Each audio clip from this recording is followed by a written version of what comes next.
also clothes and shirts. The green here, one of Europe's oldest public spaces, the obelisk or column on the green, that's Nelson's monument, the oldest and dedicated to Admiral Lord Nelson and his naval victories.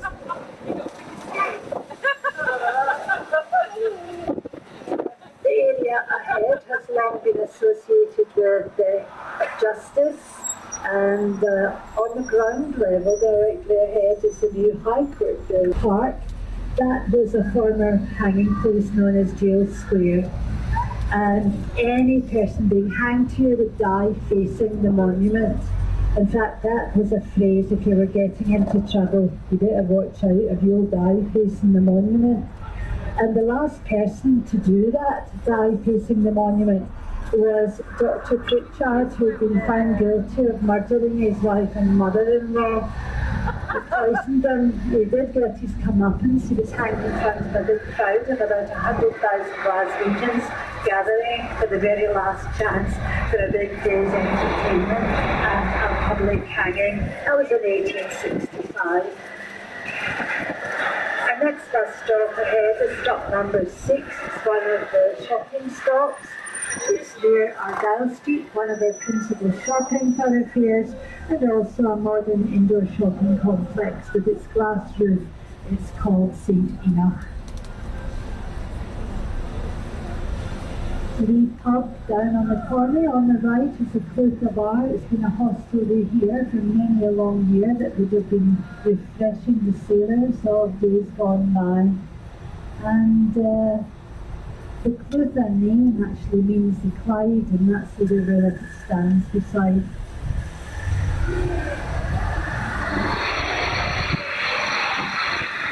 Another road up shortly and Stockwell Street coming up on the left, and that's the Scotia Bar. It's been road since 1792. Here Billy Connolly had his comedy beginnings. In the late 1960s, he was part of a folk band called the Humble Bums, and they once performed here. Billy, perhaps not much of a singer, but his gift is a gift of the gab, isn't it? The comedy.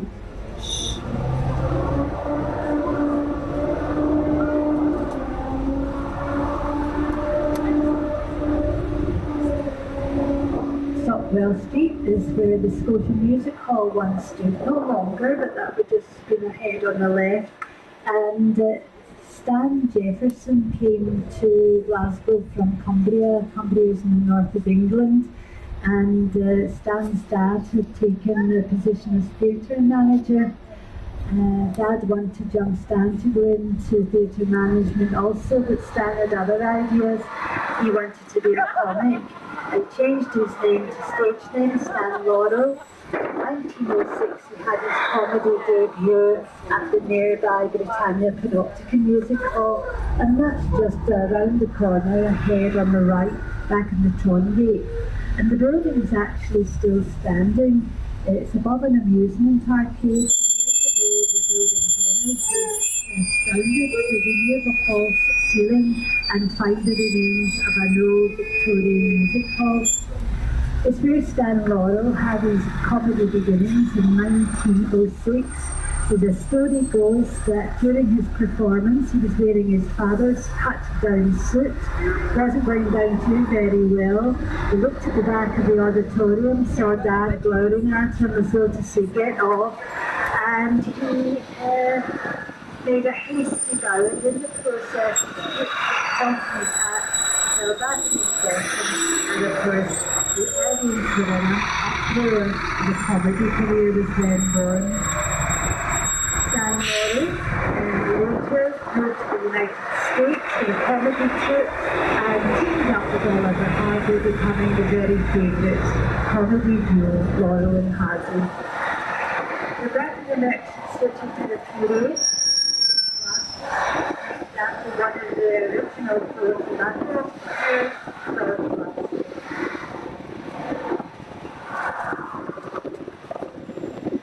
the building to the left here is a Robert Adam design building in 1791. The Glasgow Trades House It's one of only two buildings in the city centre that still are used for their original purpose. This is the governing body of Glasgow's 14 registered trades. And it begs the question, what's the other one? Well, the other one is a cathedral, still a place of worship, of course.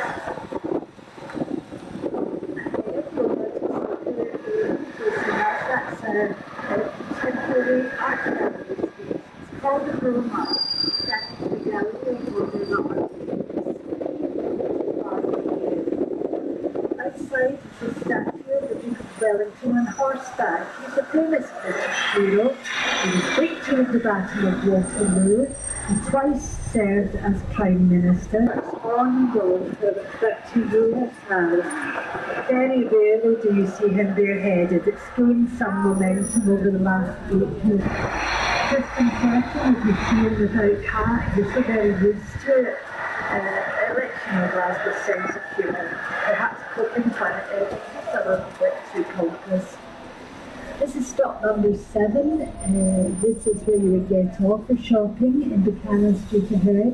Also the Buchanan Street Volunteering business and those visiting the Lighthouse Centre for Architecture and Design. Have a wee peek on either side there, nice examples of Victorian commercial buildings, the jewels in Glasgow City Centre crown.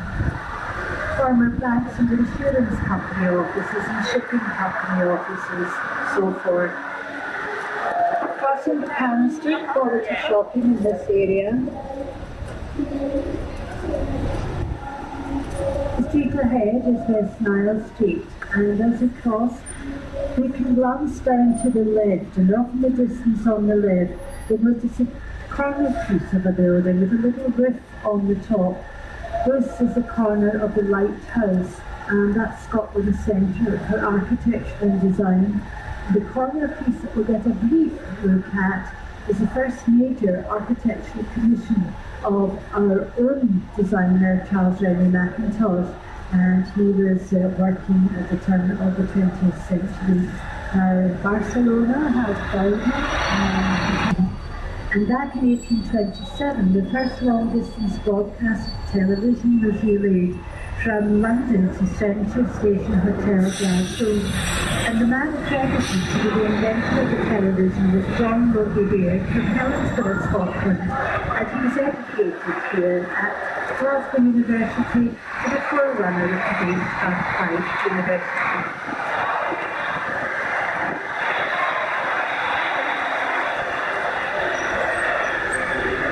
Bus stop ahead is in our gallery outside the Radisson Blu Hotel, and that's stop number 8.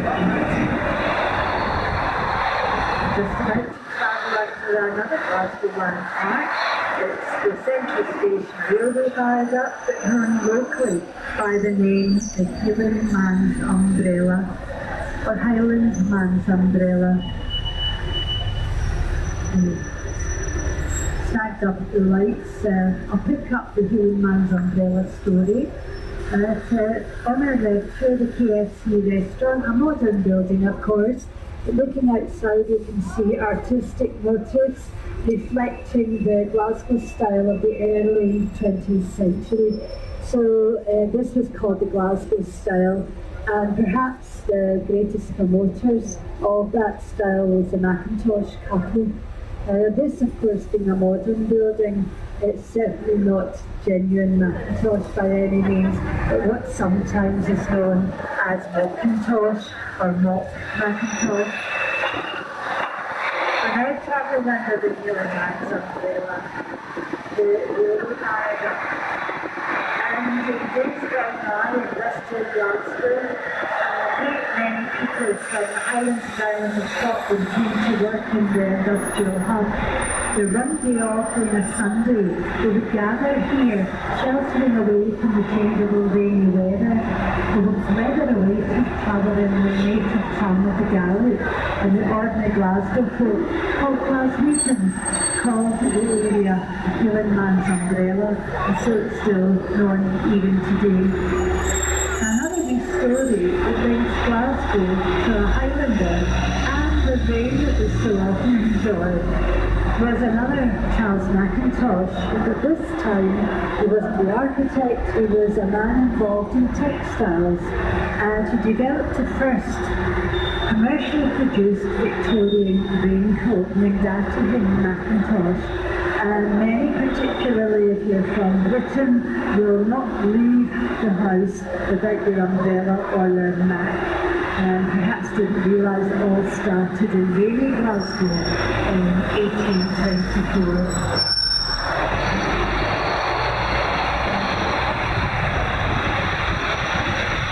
200 yards down to our left leads to the River Clyde. But long gone are the days of river industry in these parts. The former shipping company offices and dock sheds are all swept away, and in the area today are new office blocks. So this area is known as the International Financial Service District. So perhaps a reversion of Wall Street. And as we travel by the road, you can glance down together. You'll notice on the lampposts the banners with the initials IFSD referring to that International Financial Service District.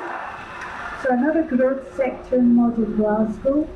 This big hotel on our left is a flavour of the hotel growth, hospitality and tourism. And this is grown on the back of the city managing to entice very large business conferences, international conference delegates coming to the conference facilities at the Scottish Exhibition and Conference Centre. We'll see that ourselves shortly. So more and more hotel beds are deemed necessary for those conferences. Although we have a few international events held every calendar year, like the Celtic Connections Festival every January and the World Band Championship every August, we're not generally known as a place for sun, sea and sand, but we've got enough to keep you occupied for the best part of a week, and we're quite glad to see most of those venues are free. We certainly wouldn't have been tempted, I don't think anyway, to travel around industrial Glasgow in an open-top bus. You might end up coughing and spluttering. There was quite a level of pollution between the many heavy industries of the day and also the dense population. A million and a quarter at the height of the heavy industry, all living cheap-by-jowl in tenement flats. Apartment with its ground range are fire and so this led to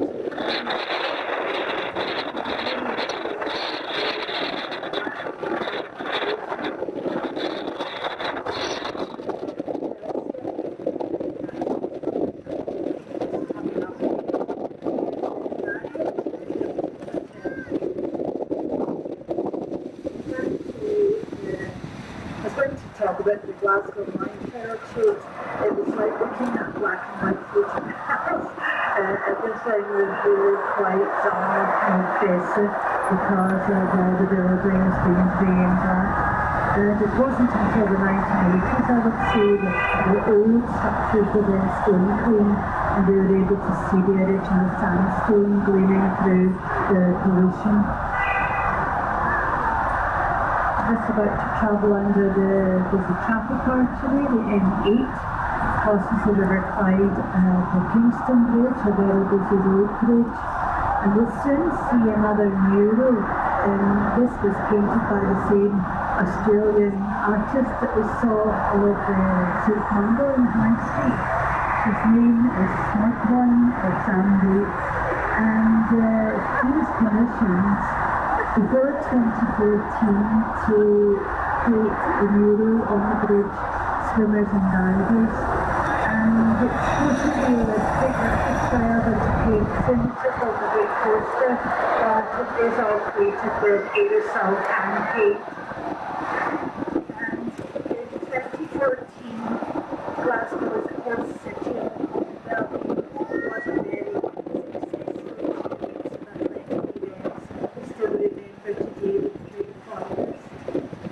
So as well as the conferences, we're also growing to be a good host for international sporting events.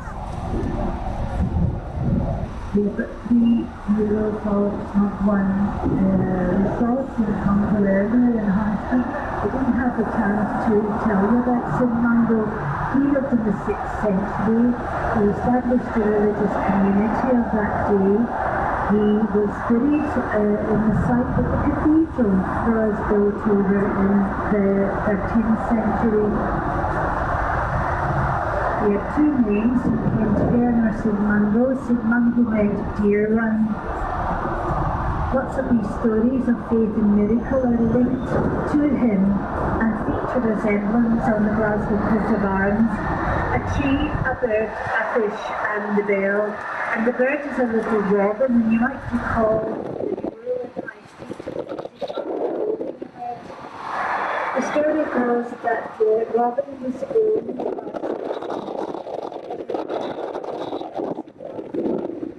one of the disciples of the monastery on Sinmango.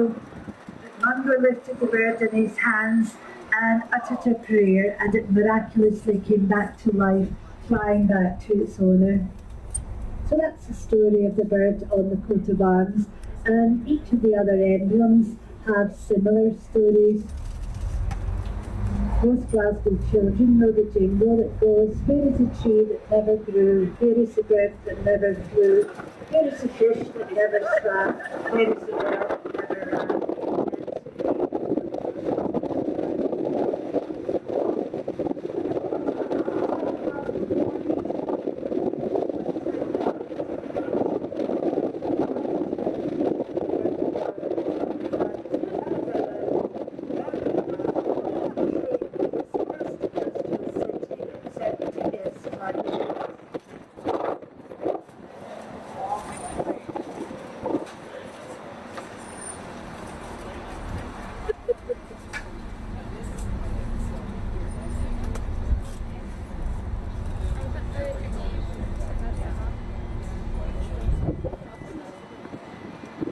So stop number 10 now, and that's the Hilton Gardens Inn Hotel and the nearby Campbell Hotel. And crossing the River Clyde, we can see our new traffic crossing. It's called the Clyde Arch Bridge, named after the archway in its design. A nice feature of my time, it changes colour. So if you're back at your hotel or back home watching the Scottish news, you'll probably see this featured in real time behind the newsreader. It was a way of injecting new life and business to the south bank of the river, a former area of industry. It was the Pacific Quay, and it had been redundant for many a long year. But nowadays it's developed to be a media centre with television studios, BBC Scotland and Scottish Television. This bridge officially is called the Clyde Arch, but it's got a nickname, as many of our new buildings do. Glasgow's a limit for giving everything new a new name. Because of its slight diagonal crossing, it's dubbed the Squinty Bridge. So by all means, say, oh, you saw the Squinty Bridge today, and everybody will know what you're referring to. In just a moment, we'll see a relic of the city's industrial past.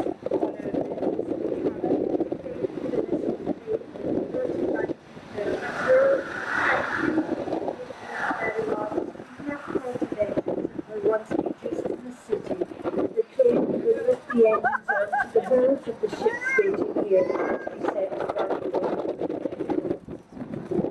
Stop number 11.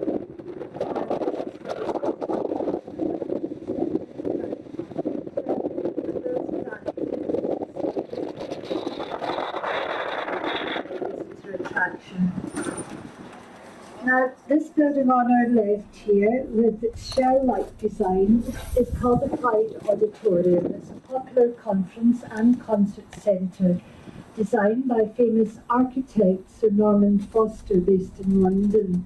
And it's got a great nickname. Everybody knows it fondly as the Armadillo, and you'll be able to appreciate why when you see the building and its side view just like the wee armour-plated South American animal, the armadillo.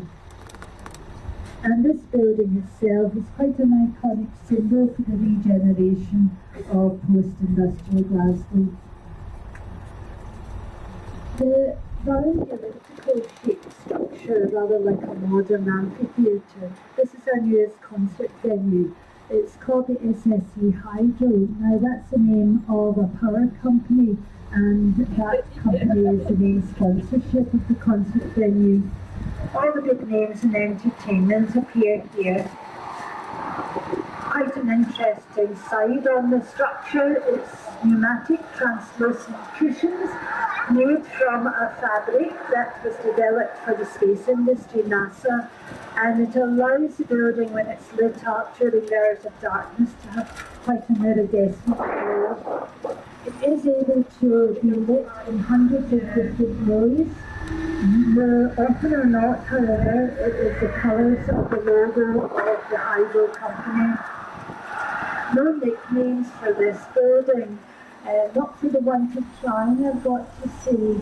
Because of the main sponsorship, it's got to be connected to the Hydro, and the Hydro is about as short as we go. But before we knew that, some passengers were suggesting their thoughts.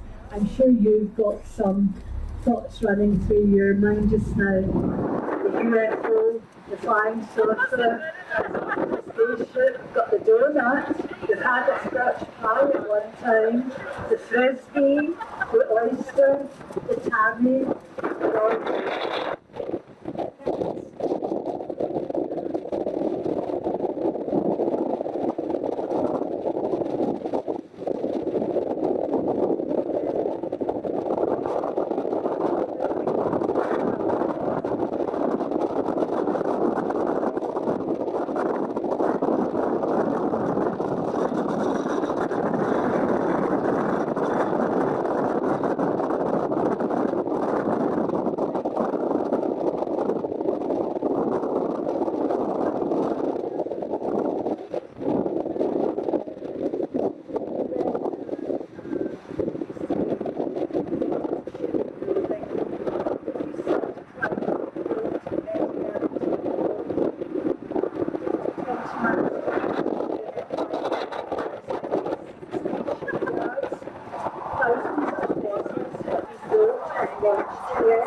Thousands of sailing ships alone, and the very early days of steam, the first commercial produced steamship in 1812 was Henry Bell's Comet, built, launched and worked on the cloud.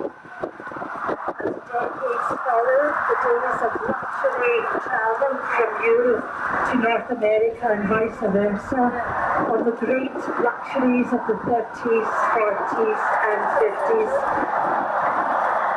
Liners like the Queen Mary, the Queen Elizabeth and later the QE2 all built at John Brown Shipyard in Clyde Bank. But sadly the glory days of that sort of shipbuilding hereabouts is all gone, faded into history, and we only have 2 remaining shipyards still in production.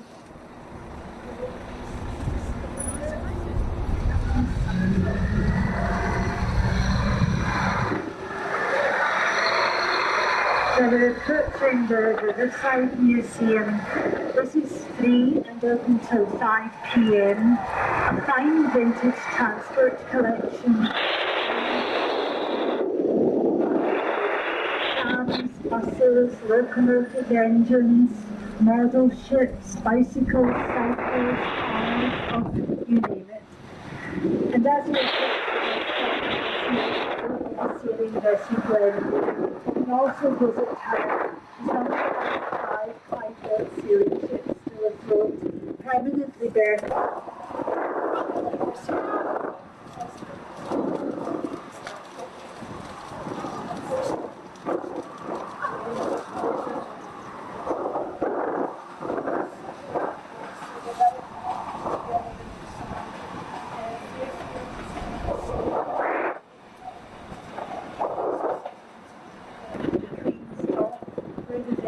Would come to load and unload cargoes.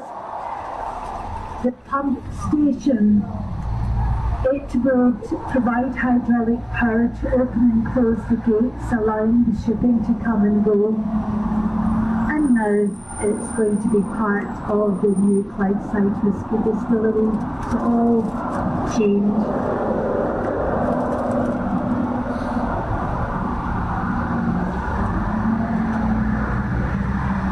Shortly we'll be travelling along Featherstone Street. We'll be able to look directly ahead beyond the tenement flats on the horizon and see a gold dome.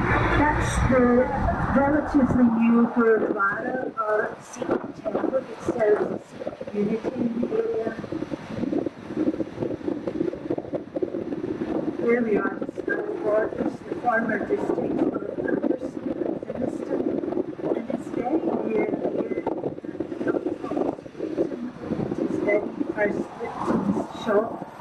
The story of Thomas Lipton is he was born to Irish parents that settled in the city along with many other people from Ireland at the time of the terrible potato famine in the mid-19th century.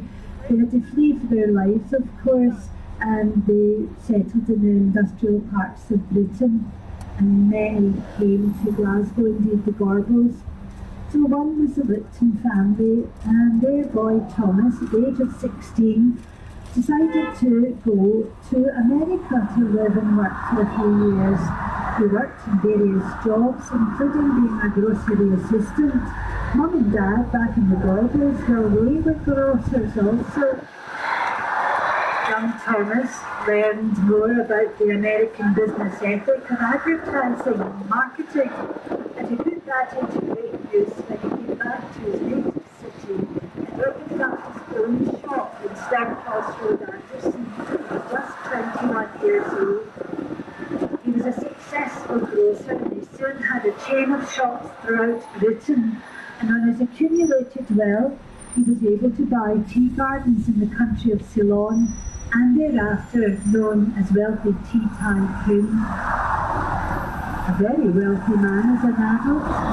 He was a keen sailor. He often competed in the competition the America's Cup. The sailing yachts were always given the same name, Shamrock, denoting his Irish family heritage. He never was successful in being placed, and the people of the United States have a soft spot for this man, and they have a special trophy made in his honour as announced to be the world's best closer. It's a good natured man. He was very generous when he passed away. He gave much of his vast fortune to ease some hardship in working class Glasgow. The grocery shops, a popular gimmick of the day was to have big cheese cookies that really stuck with some money, concentrated cycle on the customers. As long as the shop had a slice of cheese in the hope they would be the lucky family to find the sovereign coin. And one of the little advertisements went, Lipton's butter, cheese and jam, this is stuff for you to cram. Eat all his eggs and you'll stand in your bed, and there is always his Methuselah. It did the trick in days gone by. Well, we're now approaching stop number 13 for the Kelvin Grove Art Gallery and Museum. Now there are a choice of 2 bus stops on our route, 13 and 16. Serve the same venue, the Kelvin Grove Art Gallery and Museum, and that's free and open till 5 p.m. A fine civic art collection and a nice natural history museum.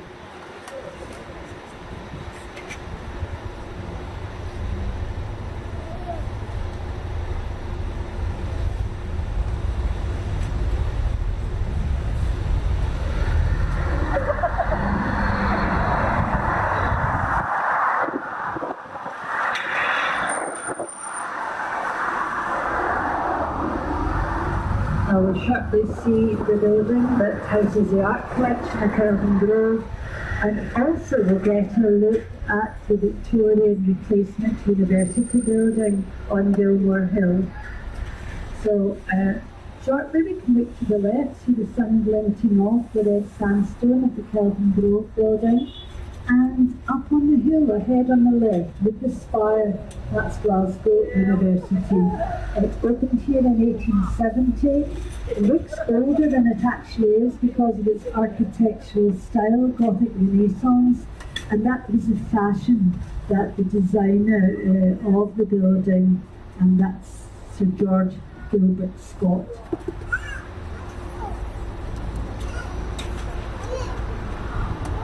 Just about to travel ahead along Kelvin Way. It's a tree-lined avenue, and we're just about to cross the River Kelvin now. It's Glasgow's second major river, and it's an attractive bridge with sculptural piers on it, and each symbolises something to do with the city. The pair on the near left, that's commerce and industry. They're holding something that will give you a clue to what they represent. On the right, the near right is shipbuilding and navigation. On the far left, the university, philosophy and inspiration. And on the right, war and peace.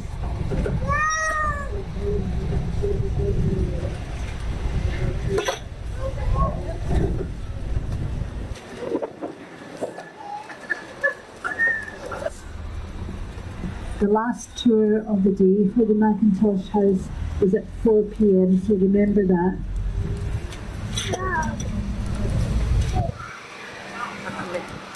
The Hunterian Museum is named after a man called William Hunter who came from East Kilbride.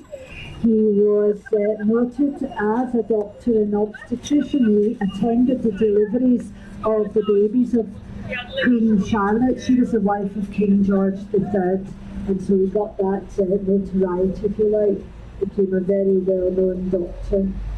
When he passed away, he gifted some of his collection to Glasgow University, and it's on that foundation that the Hunterian Museum has grown.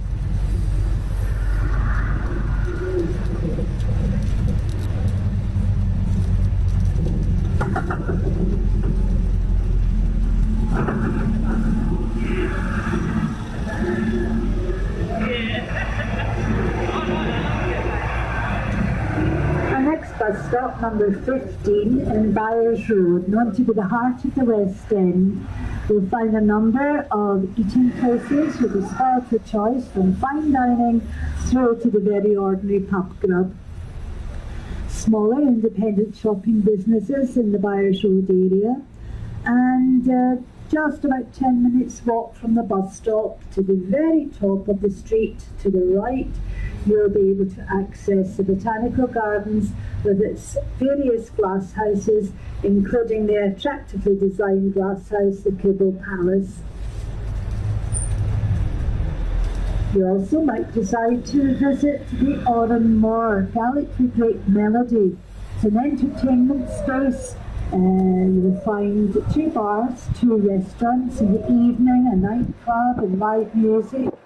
During the day, you can visit the little pub theatre for the unique feature every lunchtime, a play, a pie and a pint at the Autumn Moor. So some drama with your lunch and refreshment every day at 1 p.m.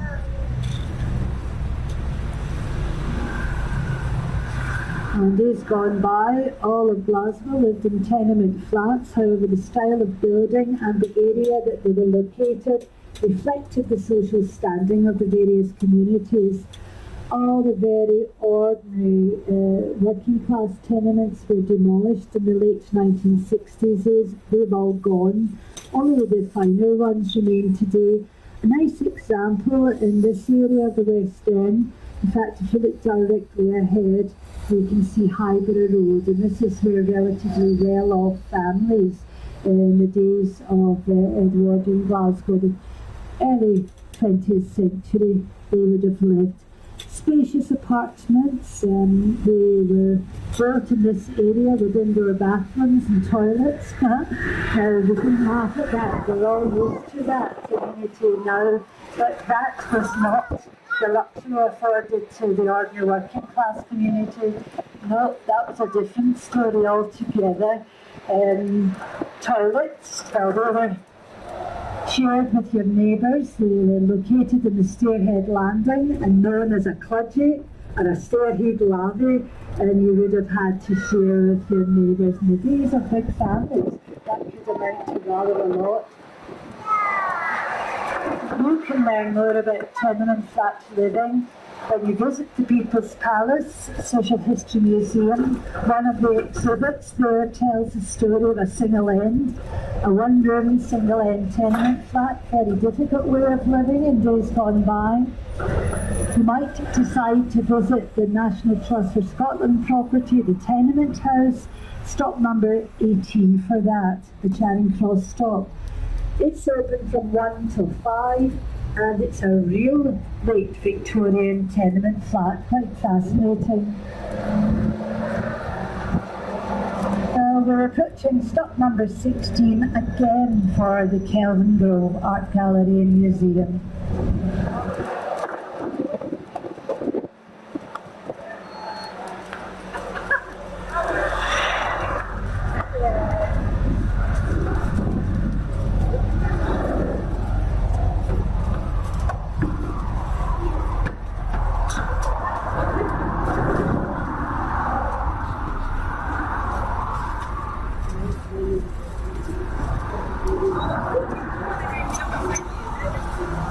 Is it yours? Yes. Thanks so much. We can have a good look at the Kelvin Grove building. This is designed in Spanish Baroque architectural style, the main thrust of the Spanish Baroque building and the university. So we're passing the back door, if you like, the rear elevation of the building's design. Very fancy back door, I'm sure you'll agree. It was opened in 1901 and built of red sandstone brought from Cape Town. This lovely red colour is not native to Glasgow stone quarries. It was brought by the steam railway system, and it's a good way to date the properties. Whenever you see a red sandstone, you can almost bet it was a turn of the 20th century, as was this, opened in 1901. You know, local Scottish art critics, they didn't like this building when it first opened. It was a wee bit too fancy for their liking, perhaps. It was two English architects that designed it, J.W. Simpson and A.J. Milner Allen. So I don't know if they were a wee bit envious that it was not a Scot that got the commission. They remarked it was fidgety, far too much of a casino, sadly wanting in sobriety. Do you think they were a wee bit put out? They would have probably preferred the Glasgow style, you see, that was very much in vogue in 1901. Another wee peek at the Union and going along from there. And soon we can continue looking left to see on the adjacent hill, Park Circus. This is a former residential area for the well-to-do of Victorian society, designed by architect Charles Wilson, reminding us of the days of the wealthy families, upstairs, downstairs living. You'll appreciate that there's a huge social disparity in Glasgow, certainly in the 19th century, between affluence of the West End and harsh poverty of the East End. Now we're approaching stop number 17, and this is an area of guest houses and small hotels.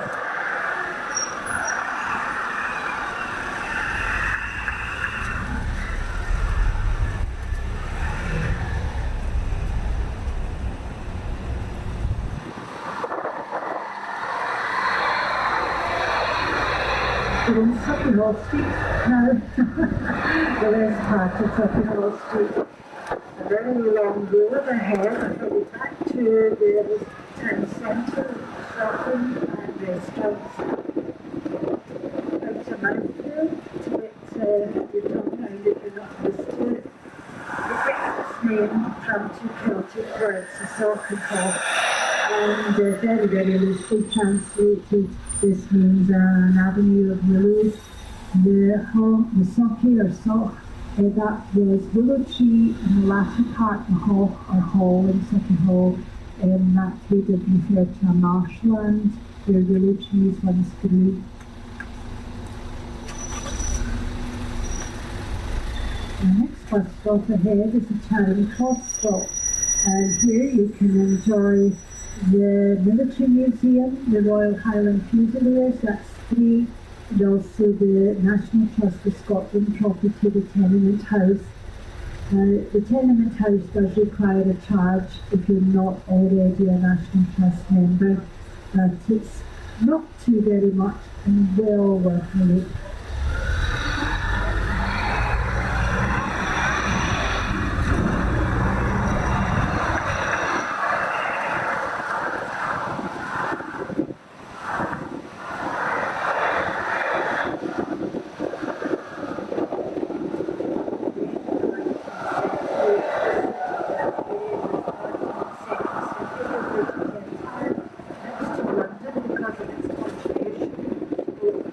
And at that time there were limited few London places, one of them being Charing Cross.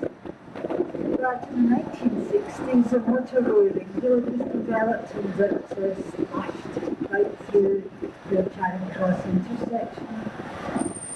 Sadly, it meant the demise of a few fine buildings like the Grand Hotel that once stood on our left.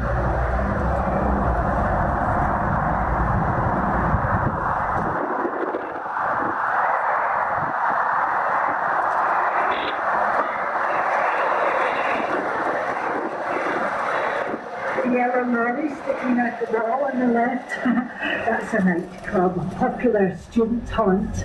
No doubt be jumping in the early hours. The registration says let us in.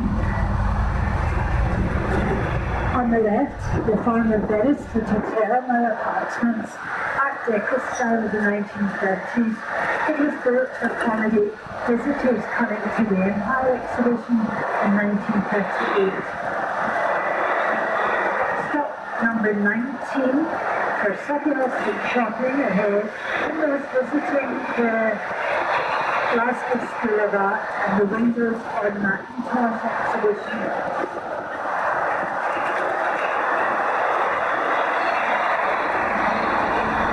Our next bus stop is in Renfrew Street, number 20, outside the Drama and Music School, the Royal Conservatoire of Scotland.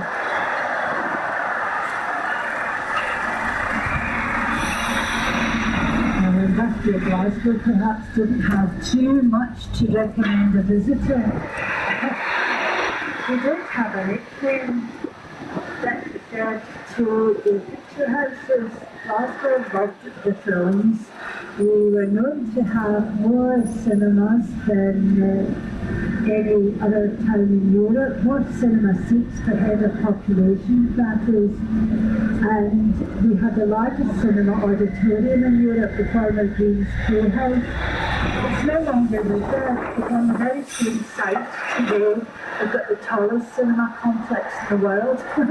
So maybe we could still just about hang on to that nickname, Cinema City.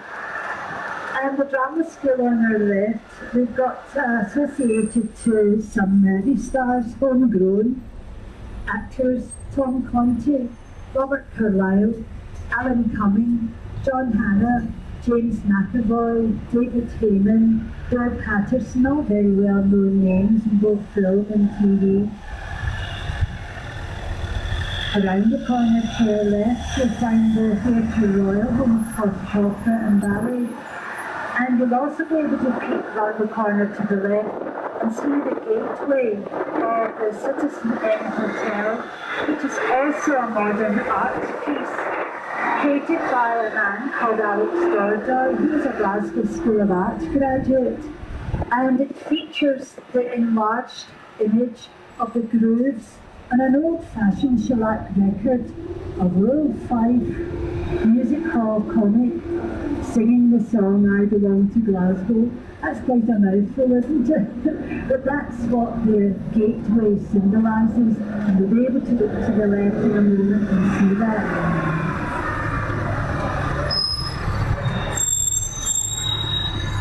I I belong to Glasgow, dear at Glasgow town. There's something the matter at Glasgow, for it's going room and room. I'm only a common old working chap, as anyone here can see. But when I get a drink on a Saturday, Glasgow belongs to me. And that was first performed in 1924 at the Pavilion Theatre. That's the city's favourite variety theatre. And that's building on the corner on the right is the Pavilion. And we've moved on by this city's audiences were known to be a very difficult audience to please, especially to the comedians coming up from England. They got a dreadful time of it. The Empire Theatre that was in Sauchiehall Street was known by the comics as a house of horrors. Desert Corner pretended to faint as he got off the stage. He was met with deathly silence and he just got off the stage. Our own comic said, if you like them, we'd let them live. And I'm sure you're familiar with that phrase, leaving no stone unturned. Rest of theatres that people the opposite, leaving no tongue unstoned. Quite literally in the case of the Britannia Panopticon Music Hall in the Tongate. That's where Stan Laurel had his comedy debut in 1906. And there used to be vendors outside selling bags of all kinds of nasty, rotten, kitchen vegetables and much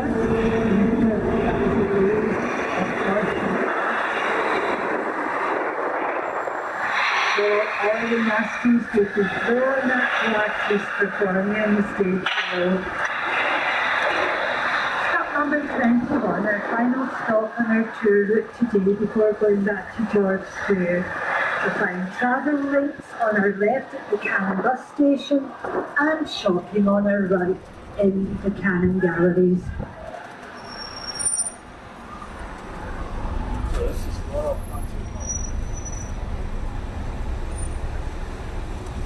Directly to the right, that's the home of the Royal Scottish National Orchestra, RSNO. We're quite fortunate to have Scottish Ballet, Scottish Opera, the Royal Scottish National Orchestra, the Scottish Chamber Orchestra, all based in the city.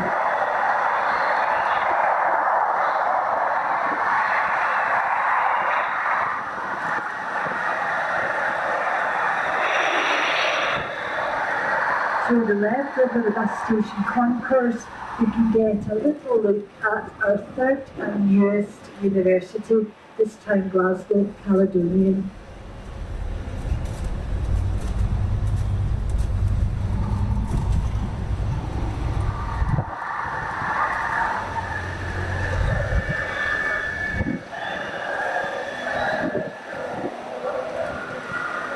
We've travelled east-west and now back to George Square. George Square got its name from King George III. He was the monarch at the time this square was first planned, 1781. And we see 12 statues on the square that represent men of science, engineering and politics and literature. And a man of literature is right in the very centre at the top of the 80-foot column. That's Edinburgh-born poet and novelist Sir Walter Scott. On the ground level ahead, wearing the robes of Rector of Glasgow University, Prime Minister William York Gladstone, who's a Liverpool man and served 4 periods of office of Prime Minister. There's another former Prime Minister on the square, and we'll see him at the end of your tour. It is a standing figure of Robert Peel. He gave his name to the police when they referred to the bodies and peelers. It's often thought that the Metropolitan Police Force is the oldest founded police force in Britain, but I don't know if we've picked up, but it was me. It was a Glasgow police, founded in 1779, the oldest organised police force in Britain. There's a little museum in the city telling you about that story.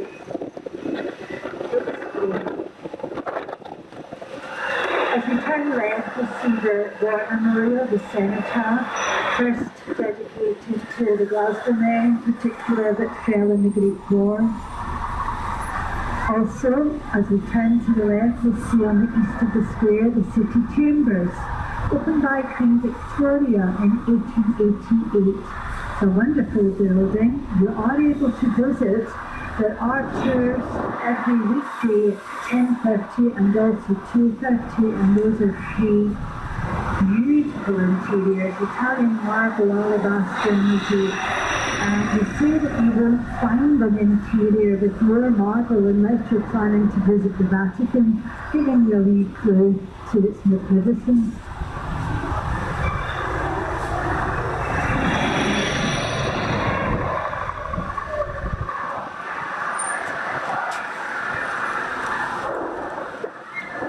Corner with top hat and cane is overcoat, which James Oswald.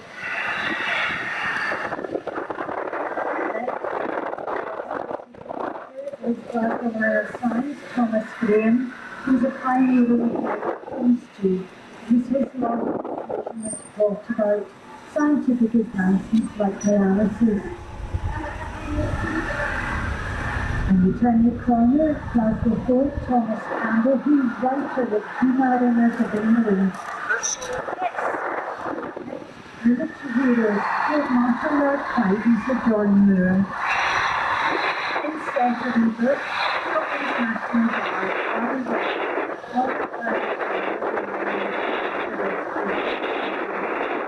and on the corner, the father of the Industrial Revolution, James Watt from Greenock. And it was while he was working in this city, and in 1765, he was a scientific instrument maker. He was working at the old college in High Street. He was presented with a model of a steam engine. So a new common engine already had been developed, but not very efficient. And it was James Watt that had the inspiration while in Glasgow, walking through Glasgow Green, to design a separate steam condenser, and it was that did the trick, making steam power viable. On horseback, a very young Queen Victoria and her beloved Prince Consort, Prince Albert. Well, they've squeezed it all in. The weather stayed dry, a wee bit chilly, but hopefully you've had that warm Glasgow welcome. Keep you going.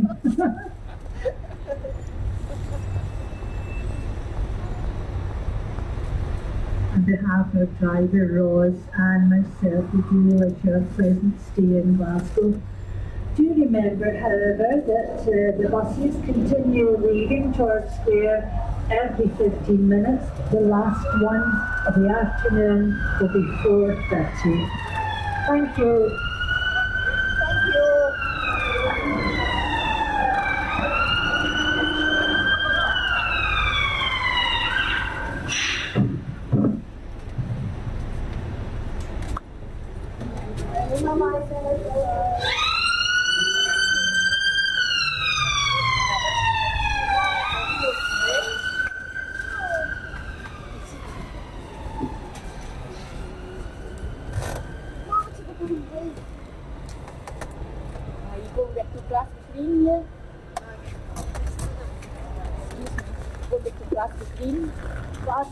This will go back to Glasgow. Yeah. Another 20 minutes. I'll wait.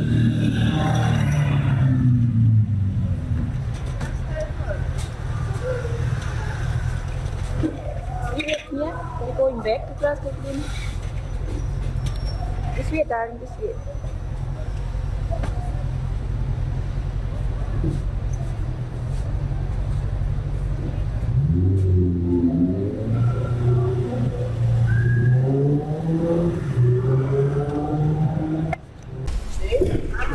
On the left-hand side, if you look on your left, this hotel was once called the North British Hotel. It's where Harry Hopkins met Winston Churchill to discuss America coming into the Second World War. We still have a Hopkins suite and indeed a Churchill suite to date within the building on the left with reference to that meeting. Before it ever became established as hotels on the left, it was at one time Georgian property. where the wealthy would have lived in grandeur. This building on the left is the only visible Georgian townhouse, which you can see from standing on George Square, this one on the left. And as I stated before, it's where Harry Hopkins met Winston Churchill to discuss America coming into the Second World War. Straight ahead, the City Chambers, designed by William Young, who was a native of Paisley with a London practice, opened in 1888 by Queen Victoria. It is modelled on San Savino's St Mark's Library in Venice, but nowhere near the size as the one in Venice. You can have a free tour in the building on your right if you're in before 10:30 in the morning or before 2:30 in the afternoon, Monday to Friday only. We're now heading up North Frederick Street, named after one of King George's sons, Frederick. Our second stop will be for the Glasgow Cathedral. We will be closed because they're filming a movie about William Wallace in the cathedral, so it may well be closed off. There were security earlier on this week, so they're filming in the cathedral, so you may well find you might not get into the cathedral as they're filming inside the building. But you can also go to other attractions at Stop 2. We have the oldest house in Glasgow, which is across the road from St Mungo's Museum of Religious Life and Art, and it celebrates all the faiths around the world within St Mungo's Museum of Religious Life and Art. The Province Lordship dates 1471, and that is the oldest house in Glasgow. You also have the Necropolis Cemetery at Stop 2, laid out to a similar design as Père Lachaise from Paris and France. Here on the right, Strathclyde University, founded by John Anderson, who went on to become a successful professor of philosophy here on the right in the past. On the left is the area where Grafton Square stood. It was known to be the first educational establishment of its kind in Scotland. Over the hill on Montrose Street is where the old Rotten Row Maternity Hospital used to be. Rotten Row means the King's Way from the ancient French language. Straight ahead, the building with the domes upon it is the Glasgow Royal Infirmary Hospital, where Joseph Lister developed antiseptic carbolic spray, saving hundreds of lives on the operating tables. It's also where Sir William McEwen pioneered brain surgery, the hospital ahead with the domes upon it. Now ahead you will see the green copper roof and the spire of the over 800-year-old medieval Glasgow Cathedral ahead. King Robert the Bruce was in the cathedral in the 1300s, and Rob Roy McGregor was chased for the cathedral by the English redcoats in the 17th century. It's the oldest building in Glasgow, the cathedral, over 800 years old. But they're filming inside, so you cannot get access within the cathedral today. Also ahead on Cathedral Square, the statue of Dr. David Livingstone, the famous Scottish missionary who explored South Africa. That's his statue on the left. His house is in Blantyre, Scotland, a museum. David Livingstone was born in 1813 and died in 1873. That's his statue to the left. On the left, the Museum of Religious Life and Arts. This sand colour building is the Museum of Religious Life and Art. It is free entry within, and as I stated, celebrates all the faiths around the world within that structure. And it has a Japanese Zen garden behind it representing harmony.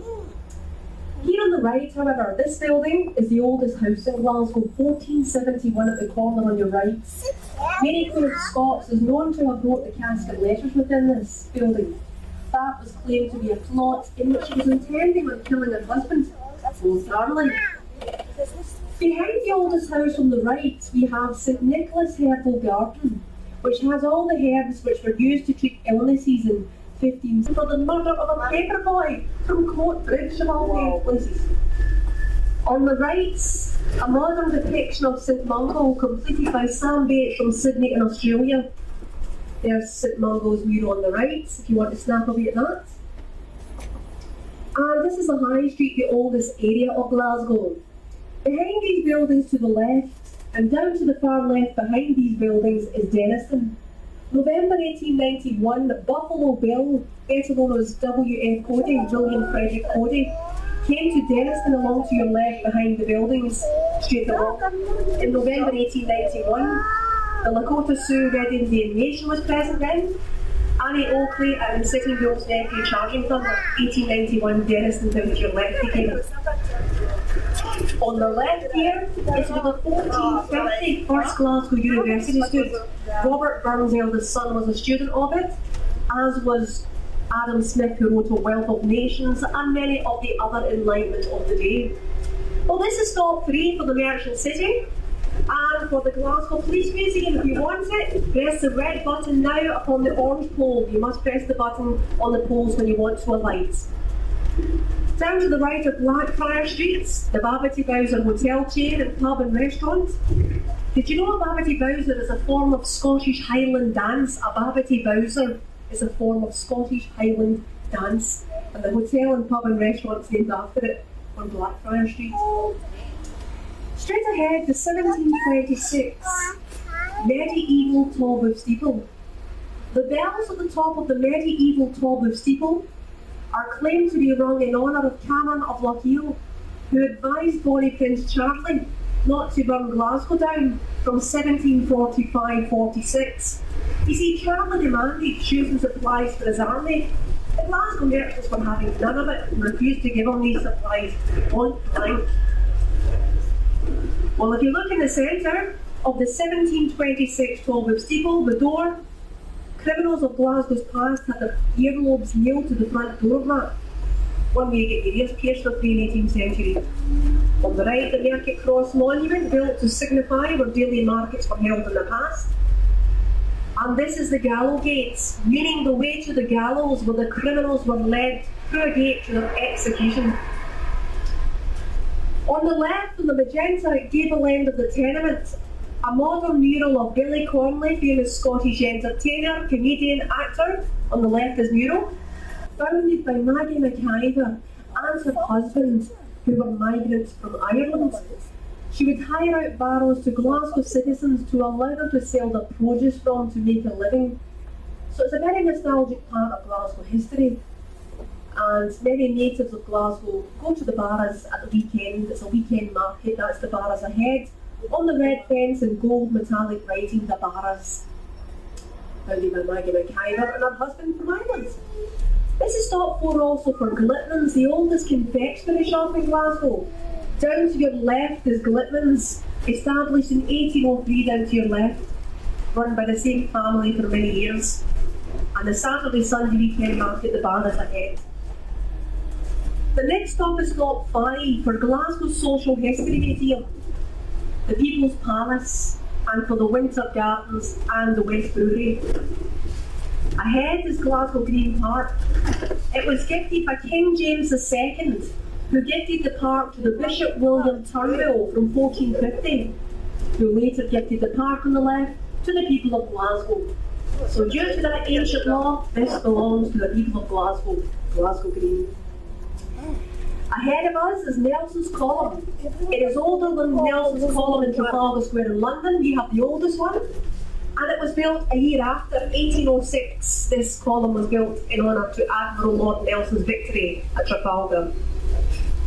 A third of the crew in Nelson's ships were Scottish, and 5 of the captains on his ships were actually Scottish also.